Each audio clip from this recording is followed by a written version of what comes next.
नमस्कार, मैं हूं डॉक्टर सीमा झा। आइए अपने एनुअल प्रेडिक्शंस की सीरीज में अभी मैं बात करूंगी कन्या राशि के जातकों के बारे में।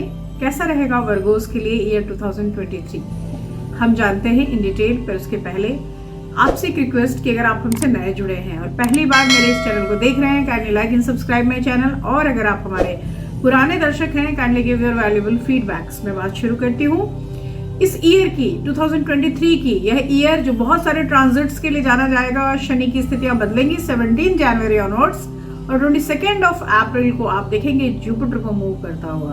अक्टूबर में राहु केतु लेंगे गोचर और इन स्थितियों के मध्य हर महीने लेते रहेंगे शुक्र मंगल सूर्य बुध गोचर। तो इतनी सारी स्थितियां कैसे क्या दिलाएंगी, कहाँ होगा आपका स्थान, आर्थिक स्थितियां कैसी होंगी, संतान, प्रेम, विवाह और पारिवारिक जीवन को आप कैसे देखेंगे, कैसे संभालेंगे अपने पेशे को, अपने व्यापार व्यवसाय को और अपने अर्निंग्स को, जानते हैं इन डिटेल। हम सबसे पहले देखें अगर तो आपके हेल्थ हजार्ड्स, आपको जो बहुत ध्यान देने की जरूरत है क्योंकि इस पर्टिकुलर ईयर से सेहत में गिरावट शुरू हो जाएगी। लेकिन आपके ग्रह, आपके प्लैनेट्स आपको सपोर्ट करते हुए इस वजह से मैं पूरी तरह से ये नहीं कहूंगी कि आप बीमार ही रहेंगे, लेकिन फिर भी इसका असर रहेगा। यह जो साल है 2023, इसमें करियर को लेकर सही निर्णय लेने की आपको कोशिश करनी पड़ेगी क्योंकि हो सकता है जनवरी ऑनवर्ड्स आपके लिए ट्रांसफर या चेंज ऑफ प्लेस, कार्यस्थल में बदलाव दिखे। इस पर्टिकुलर टाइम में आपके चीजों को लेकर कई सारे मौके भी आएंगे। ऐसा नहीं है कि आपके पास अपॉर्चुनिटीज नहीं आएगी। It may you have lot of opportunities, पर सेलेक्ट करने में या निर्णय लेने में गलतियां अगर आपने कर दी तो करियर वाइज आपको उतार चढ़ाव का सामना करना पड़ सकता है। आपके कार्य क्षेत्र में बदलाव भी हो सकता है। सो इट मे कि आप जो पिछला कार्य करते थे उससे आप अलग होकर कुछ और कार्य करना शुरू कर दें। इस समय ऐसे चीजें भी आ रही हैं जिसमें लग रहा है कि अगर आप कोई कार्य कर रहे थे तो वहां से एकदम से आप हट जाएं या हटा दिए जाएं। लेकिन ये स्थितियां अक्टूबर ऑनवर्ड्स फिर से बहाल हो जाएंगी और चीजें फिर बेहतर हो जाएंगी। जहां तक हम आपके फाइनेंसेस को देखते हैं, वित्तीय मामलों में भी यह साल आपको सतर्कता बरतने के लिए एक तरह से आपको इंडिकेट कर रहा है।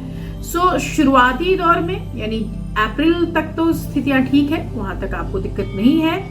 लेकिन आप इन स्थितियों में भी कोशिश करें कि अगर आप निवेश करना चाहते हैं तो आप चीजों के लिए धीरे धीरे निवेश करना शुरू कर दें। उसके बाद की स्थितियां यानी अक्टूबर अंत तक का जो समय है, मई टू अक्टूबर, वो थोड़ा सा आपके लिए चुनौतियां लेकर आ रहा है। वित्तीय मामलों में परेशानी होगी। ऑल्दो अक्टूबर ऑनवर्ड सिचुएशंस फिर बदलेंगे और वित्तीय स्थितियां आपकी फिर से बहाल हो जाएंगी। जहां तक फैमिली लाइफ का सवाल है, ये थोड़ा उतार चढ़ाव भरा वर्ष साबित होगा। ऑफ कोर्स यहाँ पर पारिवारिक जीवन में शुरुआती दौर में सुख शांति बनी रहेगी, लेकिन 22 अप्रैल को जैसे ही जुपिटर आपके 8th हाउस में जाएंगे, पारिवारिक जीवन में समस्याएं शुरू हो जाएंगी। आपको कोशिश करना होगा कि आपके पारिवारिक जीवन के कलह से आप अपना बचाव कर सके और मेंटल एंजाइटी से भी थोड़ा आप अपने आप को बचाएं। यह पर्टिकुलर टाइम आपके सिबलिंग्स के लिए यानी भाई बहनों के स्वास्थ्य के लिए भी बहुत अच्छा नहीं है क्योंकि उन सब के साथ भी परिवार की एकजुटता बनाए रखने में आपको बहुत कोशिश करनी पड़ेगी। इस पर्टिकुलर ईयर में अगर आप बच्चों की उम्मीद कर रहे हैं तो शनि और शुक्र आपके 5th में विराजमान है।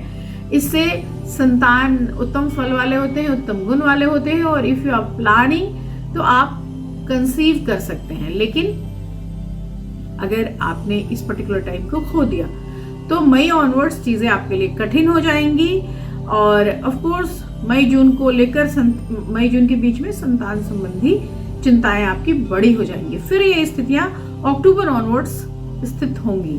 अगर आप बिजनेस में हैं तो यह जो साल है या साझेदारी के बिजनेस का साल मैं इसे कह सकती हूँ क्योंकि इस पर्टिकुलर टाइम में शुरुआती दौर में चीजें अच्छी हैं। Like starting of the year is very good for you people, लेकिन जैसे जैसे ईयर आगे बढ़ेगा ग्रेजुअली आपके इनकम में गिरावट आएगी और ऐसे व्यापार की स्थितियां डाउनफॉल की ओर चली जाएंगी। इस पर्टिकुलर टाइम में आई सजेस्ट यू कि मई से अगस्त के बीच में कोई भी नया प्रोजेक्ट ना शुरू करें क्योंकि इस पर्टिकुलर टाइम में अगर आप कुछ शुरू करेंगे तो वो चीज़ बहुत सक्सेसफुल नहीं रहेगी। यहाँ पर आपको विदेशी संपर्कों से भी लाभ होगा। अगर आपके पास कोई एक्सपोर्ट इंपोर्ट संबंधी कार्य है तो वहाँ भी लाभ की स्थितियाँ बन सकती हैं। 2023 में अगर मैं आपकी संपत्ति या लाभ के उद्देश्यों को देखूं तो यह संपत्ति के दृष्टिकोण से अच्छा साल होगा और वर्ष का पूर्वार्ध अनुकूल है। लाइक 22 अप्रैल के पहले आप कोई बड़ी संपत्ति खरीद सकते हैं या आप कोई वाहन खरीद सकते हैं। सितंबर अक्टूबर ऑनवर्ड्स चीजें फिर ठीक हो जाएंगी, लेकिन मई टू जुलाई का जो समय होगा that is not very good for you people. यहाँ पर मैं कह सकती हूँ कि आपको धन हानि होने की स्थिति में ससुराल पक्ष से आर्थिक सहायता मिलने की कुछ चांसेस बनेंगे या अचानक से कोई धन प्राप्ति के योग बनेंगे। लेकिन ये सब चीजों के अलावा आपको अपने आर्थिक स्थितियों को बहाल करने का प्रयास करते रहना होगा। इस पर्टिकुलर ईयर को हम कई मायनों में अच्छा उम्मीद कर सकते हैं। लाइक अगर आप थोड़ा आर्थिक निवेश करने से पहले चीजों को समझें या आप अपने स्वास्थ्य के प्रति थोड़ी लापरवाही कम बरतें तो इस साल हर चीज आपके तक आएगी। यहाँ पर अगर हम आपके प्रेम जीवन की बात करते हैं तो ऑफ कोर्स आप अपने प्रेम संबंधों में रोज एक नया एग्जाम पास करते हुए मुझे दिखाई दे रहे हैं, क्योंकि शुरुआती दौर में सैटर्न और वीनस का जो कॉम्बिनेशन है इससे आपके रिलेशनशिप बहुत मजबूत बन जाएंगे। लेकिन आप जैसे ही जनवरी के बाद सैटर्न आपके 6th हाउस में आएगा, छोटी छोटी चीजों को लेकर तनाव बढ़ना शुरू हो जाएगा। हो सकता है थोड़े टाइम के लिए आपके रिलेशनशिप में थोड़ा गैप भी आए, लेकिन आपको कोशिश करनी होगी कि आपका स्पाउस या लवर आपसे नाराज ना हो। और खास तौर से जनवरी, अप्रैल, अगस्त, सितंबर और दिसंबर के मंथ्स में चीजें आपके लिए बेहतरीन होंगी। तो आप कोशिश करिए कि आप एक दूसरे के निकट आएं और यदि ऐसे सिचुएशंस बने जहां पे कुछ कंफ्यूजन्स हैं तो उसको बैठकर आप बातें कर सकें। इस पर्टिकुलर ईयर में अगर आप कर सकते हैं तो बुधवार के दिन कुछ ग्रीन थिंग डोनेट कीजिए और बुध के करिए बीज मंत्र। आपको बुधवार की शाम में डोनेशंस अगर आप करते हैं तो आपके लिए बहुत अच्छा रहेगा। इस पर्टिकुलर टाइम में अगर आप एमराल्ड पहन सके तो वो निश्चित रूप से आपके लिए फायदेमंद होगा। इसी के साथ आप विष्णु सहस्त्रनाम का भी पाठ कर सकते हैं। आपके लिए यहाँ आने वाला वर्ष बेहद शुभ हो, इसी शुभकामनाओं के साथ लेती हूँ मैं शुभ विदा। आपसे मिलूंगी अपने अगले वीडियोस में, तब तक शुभ विदा, नमस्कार।